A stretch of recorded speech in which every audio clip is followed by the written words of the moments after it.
What's up, future traders? All right, so that intro was a little bit dramatic, right? No, it wasn't. I swear that's exactly how you feel at times studying for the NASM certification. However, I have good news for you. You don't have to go through all that stressful stuff. This is a channel that I am creating in order to help you to avoid, that stress, that burnout, that let's leave that for your actual hands-on training, okay? All right, so real quick, my name is Maria. My first attempt at NASM was in 2017. I failed miserably. I was very into fitness. However, once I got into the actual learning of fitness, so anatomy and all that stuff, quickly realized that I did not know anything other than to train myself and those few people that came to me for advice. um, when I signed up for my first attempt, I actually did not study. I tried to cram at the very end once the voucher was coming to an end. And obviously that did not go well. When you study without a plan, you really can't gather all that information all at once. I'm not saying it's going to take you 6 months. Definitely also not that approach that you want to take. And I had very horrible anxiety, test taking anxiety. Hated multiple choice tests. I get in my head. I've been like that my entire life. So, it is what it is. 5 years later, I decided to, give it another shot. So this is where I pretty much save you some time. Don't do what I did. In 2017, I had no obligations, no kids, didn't have a family. Me and my husband were getting ready to move states, and I decided it would be a good time for a career change. 5 years later, I am now a mom of two with a newborn. I'm studying at 4 a.m. in the morning. However, I was lost in motherhood. I didn't want to let a childhood dream die down. Was a stay-at-home mom, so I, went ahead and purchased NASM certification all over again, and I booked my exam, and I actually booked it to do my exam at home. Epic fail. The technical difficulties were horrible, so I do recommend that if you can go to a PSI location, do so. Save you a lot of time and stress. But that's a little quick recap of how I failed and passed my NASM 5 years apart. A lot of this channel is going to be to help you to avoid all of the stuff that I did wrong and try and give you some type of guidance and try and get you to take your exam as quickly as possible, because you'll quickly realize that learning from a textbook is not the best way to go about getting into the fitness industry. You do need hands-on learning and hands-on training. Mentors, that's what's really going to get you to where you want to be. All right, well, you probably either got yourself your package through the Labor Day sales, maybe your voucher is about to expire, or you just want to get certified. You want to start working in the fitness industry. You want to do a career change, whatever it is for you. I encourage you to book your exam as quickly as possible, whatever that means for you, whatever feels comfortable for you. And I can't stress that enough. You'll want to study smarter, not harder. And if you give yourself 6 months to procrastinate, you're going to take those 6 months to procrastinate. Now, if you set your exam out for 30 days, 45 days from now, whatever you feel comfortable with, you'll find yourself actually taking the time to study and studying smart, not wasting time. So I definitely encourage you to do that. And then I also encourage you to already get your CPR and AD certification. Make sure that your name does match your ID. That's very important. You're going to need that the day of your exam. And if it does not match, you're not taking your exam. Create a study plan. Okay, random sessions are not going to get you the results that you want. Create an actual study plan. And this channel is going to help you do all of that I am going to be speaking about in the next couple of minutes here.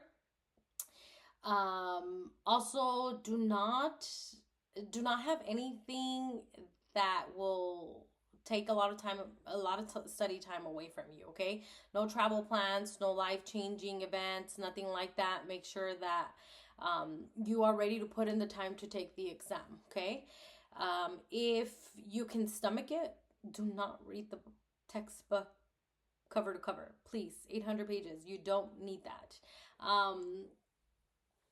In order to pass, remember, all you need is a 70 or higher to pass.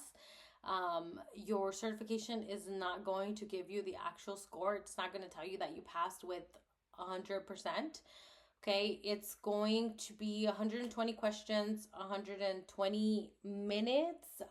You can bookmark the questions that you don't feel 100% comfortable with so that you can go back and review.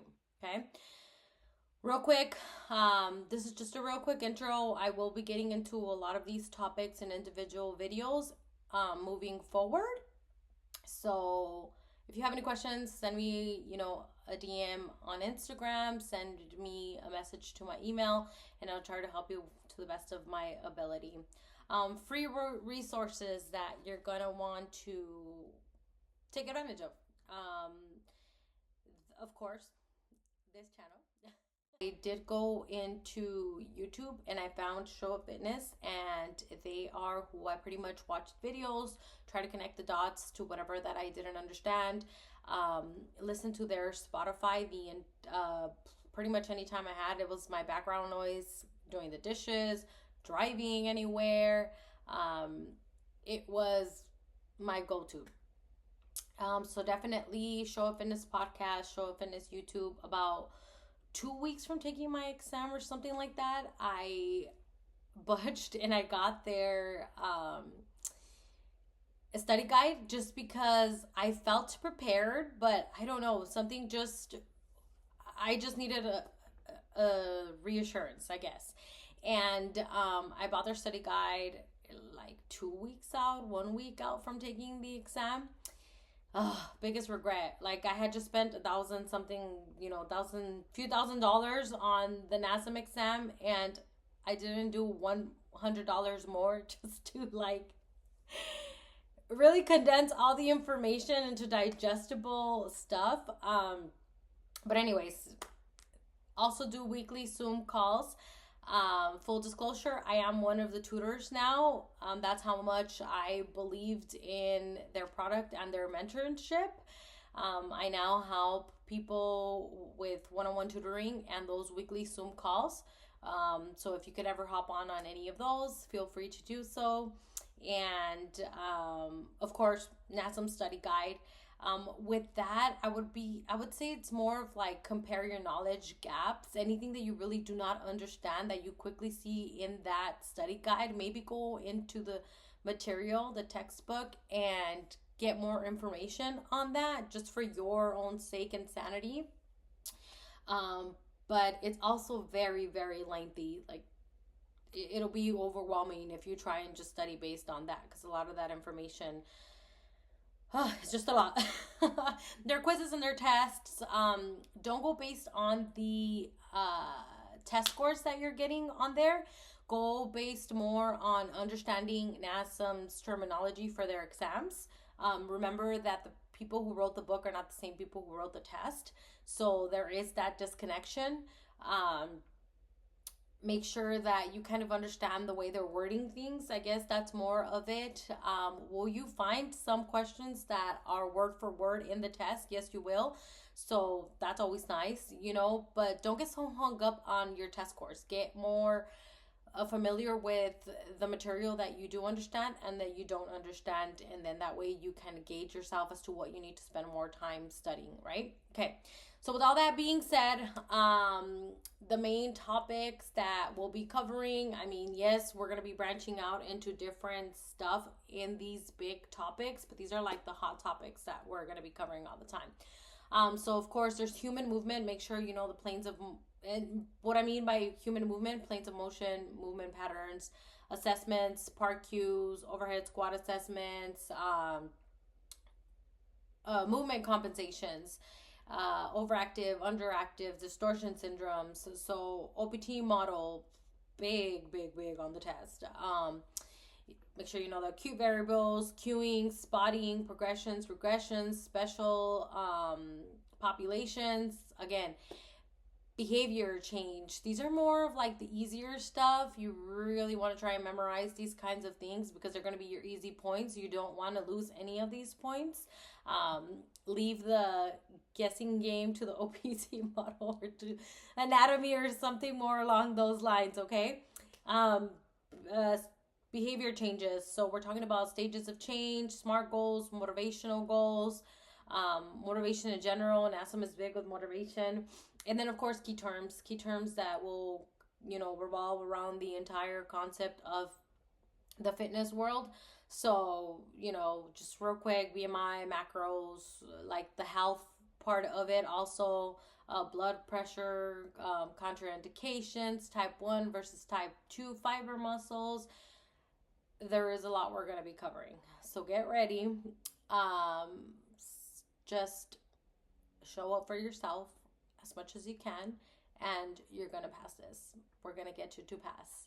So again, look forward to seeing you guys on a weekly basis. There will be video uploads as well as shorts that you can take with you, peel yourself off that book, and get to learning